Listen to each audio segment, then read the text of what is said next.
asking Jay Carney yesterday about the failed policy dealing with Vladimir Putin's invasion of the Crimean Peninsula and takeover, annexation, as well as further disruption in the eastern part of the Ukraine. Roll it. What is going on is working. That whatever signals you're sending, they're either not being heeded or misread, and this entire approach, which is to not escalate, isn't working, and everything the Russians are doing is continuing to escalate the situation, overriding what they may see, and some editorial critics have regarded as passivity by the West. Well, no, Major, because the premise of the question is based on the notion that all the United States ever has to do when something happens in the world that we don't like is say, stop it, and they'll stop. We are taking concerted action with our allies and partners that is imposing costs on Russia for what Russia has done, making clear that much more significant costs will be imposed on Russia should they continue down this path. And it is a simple fact that in the world that we live in today and the interconnected global economy that every nation, including Russia, participates in, that the impact of those costs on Russia, if we have to impose them, will be severe. And you know, in the end, that's clearly bad for Russia, for the Russian government. It's bad for the Russian people. And it only serves to further isolate Russia at a time when you know, so much of the world is moving forward economically and democratically. So our guest, Arnold Ahlert, writer, columnist for Front Page Mag, Patriot Post, was with the New York Post for 8 years. And his latest article is "The Crisis in Ukraine Intensifies." You just heard Major Garrett. Arnold, welcome back. First off, Hi, great to be with you. How you doing? I'm doing well. You just heard Major Garrett's ask Jay, hey, Putin's not listening to you. It's not working.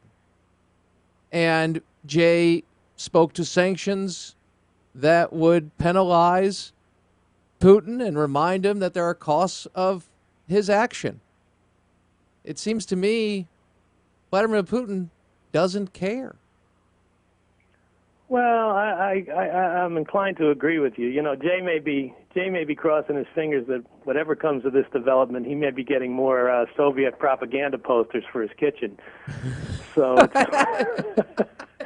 so you gotta keep that in mind whenever Mr. Carney speaks. Right. But I think at this point, there's not a whole lot we can do other than probably, I don't know, arm the Ukrainian government with, well, how much armament do you want to give them that may end up falling into Soviet hands? We could certainly reinstall the missile defense system in the Czech Republic and Poland, and we could certainly, as I said to you at one other time, help alleviate the problem that makes Europe so wimpy, which is the fact that they are beholden to Russia for, I believe it's about 30% of their fuel supplies in terms of oil and natural gas. They're not going to go whole hog for sanctions right now because what they're looking at is the possibility of, if they do that, their economy, which is worse than ours by all measure, would slip right back into recession. So, you know, these are difficult times, and we're sort of trying to make it up after the fact as we go along. Well, what the good thing is President Obama has been keeping the American people abreast of what actually is happening, which makes your article kind of silly. I mean, actually, I don't have that right at all, and that's why I love your article. Tell me what's actually... Yes. I'm smelling a punchline coming up here somewhere. No. Well, we want to know what's going on. We don't know. Your article, chock full of information about, well, we have attacks. We have aggression and destabilization efforts by pro-Russian forces. Take that on pro-Russian forces, are these Ukrainians who have decided, hey, I want to become part of Russia. I'm tired of being part of the Ukraine. Or are these Putin's soldiers?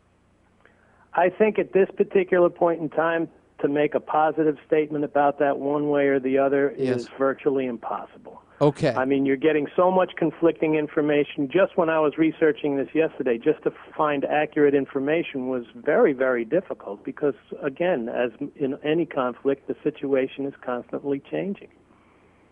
All right. So we do know, however, that you reported on in 9 cities you've had That's uprisings. Yes. And you have Turkmenov, President Turkmenov, acting president, in essence saying, we have an operation to stop these. What specifically is this, and is it limited to those 9 cities, or is there a greater plan to defend the Ukraine against full invasion? Well, again, it's too soon to tell because as of now, ostensibly, they're only going after the terrorists or the agitators or whatever they're calling them in these 9 cities. But that doesn't necessarily mean it won't expand. I mean, it's already starting to expand today to a certain extent. And because it's such a fluid in situation, again, it's impossible to say what the actual truth is. You know, you get all sorts of stories in places like the Drudge Report where they're talking about how Ukrainian soldiers are defecting over to the Russian side, but are they actually Ukrainian soldiers or not? They're reporting that tanks are flying Russian flags, and you know Obama has been urged to resurrect the missile shield. We'll see what he does. And the headline now, I'm just looking at it even as we're speaking. Obama warns Putin again. Warns him about what is, you know, again, we do very little trading with this, actual direct trading with the Soviet Union. And so our ability to really hurt their economy without direct European involvement or even, say, Chinese involvement is minimal. So I don't really know what we can do at this particular point to affect a major change here. This is difficult. Look, I'll blame Obama for a lot of things, principally here for a stunning lack of foresight that goes hand in hand with much of the rest of his foreign policy. But at this particular moment in time, now that we're here, it's hard to say what anybody could do.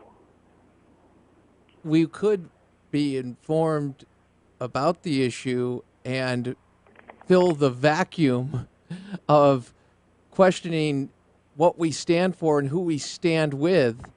And I know that sounds odd, especially over the last few years and in light of a very war-weary nation that we are. But this seems to me that it could take on, and already has at certain points, a life of its own, get way out of control, because when you say, hey, this is the red line, and you have to invite Vladimir Putin to help you out, and he's only aiding and abetting a situation like in Syria, when you have that kind of situation as precedent, and then you have, hey, tell Vladimir, after the election, my last election, I'm going to be a little more flexible. It tells me that Putin is not going to stop until he gets all of what he wants, because there's no will for President Obama to truly stop him. Well, I think it's even worse than that. I mean, as bad as that is, you also have the American left saying, how can we go and say anything bad about what's going on in Ukraine? Look at what we did in Afghanistan and Iraq, and the whole moral equivalence thing, when there's no real moral equivalence here at all. But well, take that one apart. Wait a second. Yeah. I would like you to address that, because I heard Wolfowitz actually at some point, and maybe I was reading your article on it, but tell me, there is this equivalence. Hey, Russia's only doing what we do, Iraq, Afghanistan? Your thoughts? Well, you know, I'd like to think that, but you know, Russia didn't have the 2 biggest buildings in their nation blown to bits by Islamic terrorists, and they didn't. And you have every Democrat on record, every major Democrat on record, talking about Saddam Hussein and the need to remove him because he was a real maniac. I mean, they love to focus on the weapons of mass destruction, but there were several other points Bush made when he went before the United Nations to talk about this. The weapons were only part of it. There was also part of the fact that Saddam was flouting international law, that he was aiding and abetting terror, and that he was killing his own people in rather wholesale numbers, which somehow doesn't seem to affect the left when it happens in places like Iraq as much as when it happens in places like Rwanda. And I just don't understand why. I'm not sure, other than the fact that they can bash the right and call them warmongers in one case and not the other. Well, and you also have the classic do nothing or invade, as if to say there's nothing in between those options. And I'm probably one of the few Americans who still think that going into Iraq was the right thing to do. I mean, that was an amazingly effective campaign that the Democrats ran. It all started, people forget, but it all started during 2004 when Howard Dean burst into the lead as the Democratic candidate for president, and that's when John Edward and Kerry figured out, hey, if we jump on this anti-war bandwagon, we're going to get a lot more votes than if we just play the middle-of-the-road game we've been playing all along. And I do fault George Bush. I don't know if I've said this to you before, but I thought when Harry Reid declared the war to be lost, even as we were putting more troops in, and even as American men and women remained in harm's way, that's when President Bush should have requested airtime on all three networks and gone, how dare you? Because at that point, the American public's head would have been snapped back. He could have made his case for war, and he never did, and that's why the Democrats had an open field from then virtually to the present. I remember Rove speaking to that as the big mistake of not going after critics and saying that he didn't want to punch down, and he recognized it as a mistake. I, too, believe it was the right thing to do to go in Iraq today with all the information known, and what we are going to see is the consequence of not following up and not following through for a different day, that being the regime change in Iran. But I digress. I want to go back to what you talked about, though, because the past event is why we are in the state we're in today, and I believe why we have President Obama, one of the major reasons he was elected. That's not and people understand this, but you had a party sacrifice national security on the altar of politics. My words, not yours, Arnold. But that. Oh no! I'll stand behind those words. The Democratic Party is all about Democrats first and everything else second, even national security. And now we now we have a situation where people look at Iraq as a failure and the wrong thing to do. Afghanistan, even the good war at one point, the wrong thing to do, or the right thing to do, but poorly executed, and we should just get out of there. We even have people saying, hey, Vladimir Putin, he's a leader. He knows what he's doing, and it's not our business to get involved. It's a similar vein of, hey, Israel, yeah, why are we always putting our eggs in Israel's basket and protecting them? It's the isolationist wing of the Republican Party, and certainly the Democrats are great to have that on board, not about R's or D's, but it is about telling what the picture is. And we have a president. Go ahead. I just think, Americans are going to find out, much to their chagrin, I believe, that, isolationism isn't all it's cracked up to be.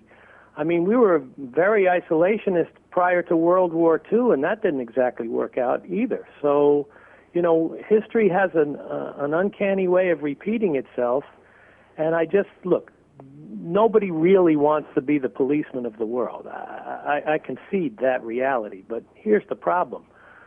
When the good guys step aside, the bad guys are more than willing to fill that vacuum. And, with the advance of technology, it's not inconceivable that at some point, the real nut jobs of the world, like the Iranian mullahs or the North Koreans, will be capable of hitting a major American city or at the very least, creating an EMP attack that pretty much sends us back to the Stone Age without electricity for several months. And that's what, Maybe and just years. electromagnetic pulse attack. Yeah. Oh, sorry. Yes. No problem at all. I just want, people are listening, they're sitting there. I know Newt Gingrich pointed that out. I think it was ridiculed at the time, which is ridiculous. But my point is, this is something that has been talked about, and you've talked about it. Here's where I see things as a major problem. We had mutually assured destruction through the Cold War. That was the paradigm. We would support, we had the Reagan doctrine, the Monroe doctrine of sorts, in the sense of fighting communism and through proxy or otherwise. Tell me something. How is it that people can be look at containment, allowing a nuclear-armed Iran, when we have a regime that is dedicated to bringing back the 12th Imam, doesn't believe in mutually assured destruction, but rather bringing about an Armageddon nuclear genocide? I can say that there's two reasons for that. One is that people, I would say an overwhelming majority of Americans have no idea what you just said. They don't know about the 12th or hidden Imam. They don't know about the idea that it's the equivalent of the second coming, and that in order for it to occur, there must be a period of great chaos before it occurs. And the second half of the equation is that there are still people out there who really, truly, deep down in their hearts, don't believe that anyone would ever set off a nuke in America. And all I can say to those people is, do they really think that if Al-Qaeda had some sort of nuclear device, they wouldn't have packed it on those jetliners that they flew into the World Trade Center and the Pentagon? Because I sure do. Tell me, Arnold, when President Bush said this in his final press conference, he said, do you remember what it was like here after 9/11? People pointing and saying, why didn't you do something? Why didn't you do anything? And pointing fingers. And then they said, why are you taking action? He was pointing out how things change all of a sudden and all the finger pointing. What does history tell us about? Go ahead. You can respond to that part. I said to my brother at one point, we were discussing this, I said, can you imagine President Bush after, in his first year in office, he comes in and the first thing he tells the American people is, look, I've got to put troops in Afghanistan because we have a threat over there that is metastasizing, and unless we take care of it, it could really hurt this nation. He would have been he would have been the warmonger. He would have been excoriated. So you're darned if you do and you're darned if you don't. And a big part of this, though, is communicating first and foremost what we stand for. The person who has the biggest bully pulpit and arguably the most powerful man in the world is the President of the United States. And if he's looking at Europe being its rightful place as its leading place in the world, as he said in that one speech, I'm thinking to myself, I'm not saying he's un-American by any means. He just doesn't have the vision of America being the superpower and understanding what that responsibility is. Is that a fair statement? I would go one step further. Okay, I agree with you. I don't think he's inherently un-American. Okay, but I certainly don't think that he abides American exceptionalism. I don't think he believes this country is particularly unique, and that its place in the history of the world is particularly unique. People forget that this country has only been in existence for what now, 236, 237 years, somewhere in that neighborhood. And we went from being the brave new world into the leading superpower in the entire world in less time than it took most cultures to develop to a relatively simplistic level. How do people explain it? How do people explain the fact that the same three groups who settled North and South America, because they were the English, the French, and the Spanish, how is it that somehow this particular nation just vaulted to the head of the pack? I mean, is it by accident? I don't think so. I think we have tremendous founding documents. I think we had brilliant people who set this nation up to the point where we're still adhering overwhelmingly to what they believed in. And somehow that I truly do believe that eludes our president in some capacity. And that is a reflection of us. Big well, time. I don't know if it's a reflection of Oh, us. it's a reflection of our society, and quite frankly, and I'm saying this in general, ignorance of how we got here, or willful without ignorance. a doubt. Yeah, Without a doubt. The lack of understanding of history in this country is a scandal. But I mean, if we could spend a whole show going into the scandal that public school education is and has been for the better part of the last 40 years. But that's a topic for another day. Yeah, yes, it is. Here's my final question for you. Thank you for being so generous with your time. Some people have said it's analogous to the 1930s, you mentioned, of what's happening today. Some have pointed specifically what is taking place in the Ukraine as analogous to World War I and the ability for that to spark into a greater conflict. Are they both right? If so, why? I think that they're probably both right because Russia is definitely, under Putin, is definitely looking expansionist. There are a lot of interrelated treaties that would force our hand to a certain extent. Again, I don't know anymore because Europe has sort of put itself over a barrel, literally an oil barrel. But whether how much capacity do they have? They couldn't even sustain a war against Libya for a couple of months without massive military help from the United States. And I don't think they would be equipped to stop any kind of Soviet invasion of the West if it ever got to that point. I don't know how far this is going to go. Arnold, I don't know what. Yeah. Arnold Ahlert, thank you. It is great to be with you. I wish we Anytime. had 24 hours. Hey, real quick, what's the next piece you're working on? The IRS revelations that Lois Lerner was in contact with the DOJ. I think that's a huge revelation, and I think it's going to force the appointment of a special prosecutor. I'll be calling, of course. Green Durham's Nothing But Truth, AFR Talk.